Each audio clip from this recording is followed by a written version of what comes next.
moved here with 4 kids under the age of 5. They built that building and this one. Wow. And then they discovered, you know what? Wood in a rainforest isn't that great. So everything else you see is going to be concrete, cinder block, and then of course we have a couple metal buildings back here behind us. That was our first school. We outgrew that one just in a matter of days. So we're going to be at our other one from then on.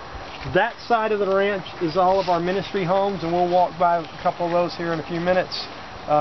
And the ministry homes obviously are what we're all about, so we'll come back to that in a minute. So let's walk this way and we'll stop down here on the other side of this one. The hill's the staff housing. What I mean by that, they're not ministry homes. We don't have children in there with the exception of that house. The house that we just passed over there is a duplex, and on the far side is Kimberly, our social worker, and Jennifer, who you're going to meet in a minute, is the principal.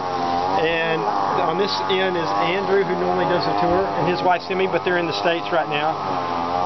On that side, Kimberly and Jennifer have a girl that's 16 years old. She came to the ranch about 3 years ago, and we don't take children that old typically, but she had siblings here, and the government found out about her, and so voila, she's being raised by our principal and our social worker. So they have teenagers.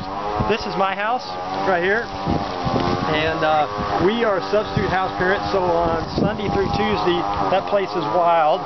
But I have 2 children, 6-year-olds, and we live there. That was the house of Timothy, and they've all graduated. So at one point, it was the biggest house, and about 5 weeks ago, we had a graduation of 2 boys. And that they do it right here. It's a big day. They blow it out, and so that house is now empty, which is pretty sad because we miss the boys. They were really sweet. What you see behind us, we have 1,700 banana plants on the property. We have bananas all the time. They just pick them and put them in front of the Casa Grande, which is what everybody was in a minute ago, and you go help yourself. And then you can see a lemon on that tree right there. It's really a lime, but they call it a king lemon or a royal lemon. We have those all over. This is blackberry trees to our left. Trees. You're also going to see a lemon. We have a bunch of blackberry trees that are a little bit smaller and a little tarter than the blackberries you're going to see in a minute. But before we go on, I'd like to do this. I'd like to get somebody to pray for the staff, the single staff, myself, the principal, and Andrew and Simi. If somebody would lead us in a prayer for the staff that we have. By the way, in praying for that, please pray that we fill some empty spots. We have 3 or 4 empty spots of staff. So can I get a volunteer to pray for the staff of Rancho Ebenezer? And throughout this thing, you're going to hear a few inconsistencies about the Honduran government, but we live in a rainforest, and these trees just fall. Since I've been here, we've had 4 trees fall. We have to get permission from the government to even cut them, but once we get them down and cut them, we use the wood. That's all wood underneath there drying. This is wood. We'll use everything we see. The tables, the chairs, the cabinets, the beds, the bed frames, and when we go to the woodworking shop later, you'll see a really cool bed. They do a great job. If you get a chance to see the apartment downstairs at the mission house, that's some of their high-end work. All our doors are solid wood. They make them all. So they've been with us 11 years, and they're a great team. But we use everything that we can because we're pretty self-sustaining here when it comes to furniture and stuff like that. So when you see the guys and you see what they work with, you'll be amazed. But this is our wood miser. Let's keep on trucking down here. We'll stop down there for the coffee. Pretty much as far up you can see is our coffee plantation. We have 22,000 coffee plants, 4 different styles, so we're a true blended coffee. In February we had the coffee ambassadors come and look at us and talk to us about our operation. They tell us in quality we're in the top 2% in the world. Our coffee sells for $18 a pound in Chicago. It's a fascinating operation in that it doesn't make us self-sustaining, but it makes a dent. Child services, raising kids in a foster care community is not a revenue producer, it's just a consumer. The coffee helps offset that. Behind me and back on the top of the hill is our blackberries. We do about between 15 and 20,000 pounds of blackberries a year. So both of these operations are fascinating in the fact that they help us as a community offset some of our costs. Miguel had a friend come out from the INCAFE, the kind of the agricultural ministry, and he tells us we're not even scratching the surface on our production on the coffee. So hopefully in the future we'll do even better. The coffee ambassadors showed us a new drying system, so at some point we'll hopefully move to that and it will reduce our time. But it's a fascinating operation. We hire Hondurans on the mountain to help pick it, and for many of them it's their only source of income for the year, so it's a viable source of income for the mountain. This next year we're going to offer Harvest Week for college students to come in and stay a week, and we'll work them all day from 8 to 4, and then that night we'll have some Bible studies and stuff, so we'll see how that goes. Not because we need the help, but because it's a great opportunity to see a third world country and work and kind of grow in the Lord in a kind of a unique environment. So what are the cages for down there? What's that? What are those cages for These down there? cages are drying racks. What happens when we pick the coffees, the process goes something like this. The coffee beans that you see on those plants turn cherry red. We pick them, we take them about 1 kilometer down, and there's a washing drying station, and it takes out the outer hull. So once that outer hull is done, they come back and they spread them on these drying tables. And we've got the drying tables up here because we've been weed eating and stuff, and that's real wet down there, so we don't get to mow it like we would want to. Now during the drying season and during harvest season, it's dry as can be, but right now it's extremely wet. But what they do, they spread out the coffee beans. It takes them several days to dry. We're thinking when we end up using the one the coffee ambassador set up next year, which the wind tore up already, but we're going to repair that one and try that. They say they can reduce our drying time as much as 75%, so who knows. But what happens is we put the beans out on these tables and somebody walks and just manually spreads them to keep them dry, because as coffee beans dry they absorb aromas and smells, and so you know the Folgers and Maxwell House, those kind are they just they're commercially picked and they put them out on concrete and dry on concrete. There's Arabica and Bustica coffee. Bustica is the mass-produced that they can shake and harvest. All Arabica coffees are manually picked and manually harvested. That's what we are. There's 4 styles of it up there, so we're a true blend.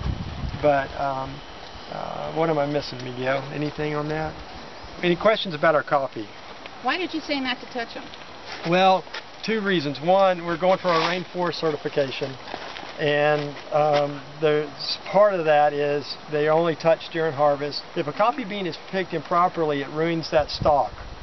And the whole plant. Yeah, so the whole plant can eventually be damaged. So they basically they want only the harvesters to pick them. Really interesting. And and so they're very particular about that. We already qualify for organic in the States. We're organic not by choice but by mandate. The government says they don't want us putting anything. We're on a watershed, and so it's one of those idiosyncrasies that we have to face. So we don't get to put a lot of chemicals, well, we don't put any chemicals. We do put chicken manure on there and our blackberries, and that's a fun experience, by the way. They did that while I was here, and they lined this road with chicken manure, bags of chicken manure, and you talk about flies.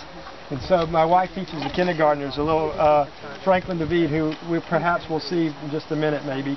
And Franklin, when he walked by, he would just throw his hands up, "Oh, Miss Margot, muy malo," and he would cut me, just make, it did smell bad, but it must have been really bad for Franklin to be, because he would throw a fit every time he walked by him. So that smell lasted about 2 weeks. But so we are organic and fix to have a rainforest certification. So it's a unique thing. Other questions? Do you sell in major chains? How do you get? We do not sell it in Chicago? major chains. We export it in 1-pound bags currently. Tumble, Texas, and people go on, and that's one way you can support the ranch. If you're a big coffee drinker, just buy it from us. We can ship it to you. We have a 3-pound club and a 5-pound club. We do wholesale beans to a couple people in Chicago and in Houston, and we're looking at ways to increase that. We really it costs a little bit more for them to ship it out when it's green, so it weighs less when it's been roasted. So you'll see a roasting operation. So most people buy roasted green or ground, but we do have some people who are selling very good. What else? What other questions about the coffee or blackberry? What is this plant? Maybe I missed. No, I didn't say. That's a great question. It's just a wild plant. It's a cane of type. It's good for agriculture, and we don't have agriculture here. They don't let us, but we sell it to people on the mountain. Cut it and harvest it and sell it in some sort of cane. It's not sugar cane, but it is a cane product, and the cows love it. So we sell it, and they use it in agriculture. Great question. Oh, there he is, because she's going to talk to you about their curriculum. Can you imagine? It's hard enough to teach a bunch of kids and oversee a bunch of teachers, but she does it in multiple languages with multiple curriculums. So she has a very, very hard job. Does a great job. We have a full staff in the elementary this year, which is fantastic. She's always looking for new teachers. So if one of you want to and I'm always recruiting, so if one of you wants to spend the year serving the Lord down here in Honduras, she would love to pick your brain and talk to you about it. But before we pass her off, I wanted you to do me a favor. I'd like somebody to volunteer. Maybe, do we have any educators here? Somebody to pray for Jennifer and her time here at, you've been here 6 years. And it's just tough, and it gets discouraging. So if somebody, okay, Mark, come on and pray for Miss Jennifer. You're a teacher? Yeah, he's a teacher. Hi, I'm Mark. Okay. So they're here. All right, this is Ebenezer Academy. It is our bilingual school for preschool through 12th grade. All of our ministry kids go to school here. All of our missionary kids go to school here. And some of our Honduran employees send their children to school here as well. So I'll explain things as we go along, but if you have additional questions, please feel free to ask if you have them. Yes. Yeah. And occasionally I end up Pre-K, actually, pre-K. Library is remarkable. Thank you. Yes, this is our library. As you can see, we have children's picture books, we have adult fiction, juvenile fiction, and nonfiction reference books. We also have our little kids chapel in here every Thursday morning. Preschool through 4th grade comes in and has chapel in here. Our older kids, 5th grade and older, go up to our special event center and have their chapel up there on Friday mornings. And once a month we come together as a group and have a whole school chapel together. So we do that in here. All of our elementary kids come in once a week and have a library time where they can exchange books. And then our older kids can come in with their teachers and get books as they like. So we store all of our curriculum. And I want to take a minute to kind of explain what we do, because what Doug was saying is true. We have kind of a complicated scenario here. What we end up doing is our preschool through our 6th grade runs on the bilingual schools program. They're under the district for bilingual schools. We primarily use the Abeka Christian curriculum for that. A lot of Christian schools and homeschoolers in the States use that curriculum. And then the kids also get Spanish grammar and Honduran social studies in addition to the English classes. They run on the bilingual school calendar, which is similar to the States. They have classes from August till June. Our secondary program, 7th through 12th grade, runs on a Honduran program called Maestra en Casa, and that is a distance learning program in Spanish, but we actually give the classes as regular classes here. We have teachers that teach the classes. So for that we use their curriculum, the Spanish curriculum, and any classes they're not getting in Spanish we supplement with the English curriculum. So our kids are always in both English and Spanish classes. The secondary program runs on the typical Honduran calendar, which is February through November. Bless you. God bless you. So what we end up doing is we have 2 semesters. We have classes from August till November. In November we have a graduation for any of our ministry kids that are graduating from high school. Then we take a 6-week break, and we have another semester from January till June. In June we have a second graduation for all of our kindergartners and 6th graders that are graduating from the bilingual program, and any missionary kids who are graduating from high school. And then we take another 6-week break. Those 2 6-week breaks allow our missionaries to take a furlough without their kids missing school. And that's kind of how we bring those 2 programs together and run them simultaneously. So we have all of the books and curriculum in here that the teachers can access. We have additional books and materials that the teachers can use to supplement the curriculum. We have games and manipulatives that the teachers can use. And then we provide the kids with all the school supplies that they need with the donations that come in. How many? Do you use the Bob Jones series? No, we don't. No, the only other program that we use, we switched to the Saxon math this year, and we had a teacher who had that donated, and so we're trying it this year to see how it compares with the Abeka, and then we'll kind of go from there and see which one the teachers like better, which ones the kids have done better with, and then analyze that. But typically we use the Abeka for the most part. And then for the language arts classes, we also use novels and that type of thing. I assume you take donations too. Absolutely. Well, because we have a lot of some of this curriculum Oh, ourselves okay. at home. Okay. Yeah, We the don't only use it thing. anymore. Yeah, the only thing I ask for the curriculum is anything that's a consumable. Please don't send us used consumables because we have no use for those. We sometimes will get workbooks and so forth that have already been written in, and once it's been used, we can't use that. So please don't send those. But if you have anything that's brand new or in good condition, please go ahead and send that to us, and we have a great use for that. How many teachers do you have here? We have 9 North Americans and 4 Hondurans. And so our Americans primarily teach the elementary classes because our kids get mostly English classes. At the secondary level, we have high school teachers that are teaching in English, and then our Hondurans do all of the Spanish grammar classes, the Honduran social studies, and the distance learning Honduran Spanish classes, which can be math, science, social studies, things like that in Spanish. And we have Hondurans that teach those classes. Honduran education laws require that all girls in 1st through 6th grade must have home ec classes. The boys are required to have a class called industrial arts. So we provide that for our kids. So all of our kids come in here and use this lab quite frequently. Our older kids have also taken some home ec classes. We have a couple girls right now that are taking a home ec class at the high school level. These things that you see here on the tables, tomorrow we are having what we call Culture Day, where each of the classes are studying a different culture. They're going to do presentations tomorrow. And one of the classes is doing Russia, and these are headbands, Russian headbands that they made that they're going to wear for their presentation tomorrow. And so they worked on that this morning. But they've done a bunch of different projects. We also have a sewing team that comes every summer for 2 weeks. And they do sewing projects with our kids. Our kids have learned how to do quilts and hoodies and pajama pants and Bible covers and all kinds of neat projects. So they look forward to that. They are now also starting to give sewing classes to the women in the community with the hopes that long-term we'll be able to help them start micro-businesses in the community where they would make clothing and different materials. So that's a longer-term project that we're looking at, but they have started doing some sewing classes in the summer with the women to start teaching them those skills now. So I also wanted to point out, somebody was just asking, all of the wood you see here on the ranch, all of the furniture, cabinetry, everything, doors, were all made here on the ranch. We have carpenters that have worked for us for about 12 years. They've made everything wooden here on the ranch. So they do beautiful work. So we do have to purchase the lumber. We don't use the trees here on the ranch, but they make everything. Is there a town? Good. Sorry.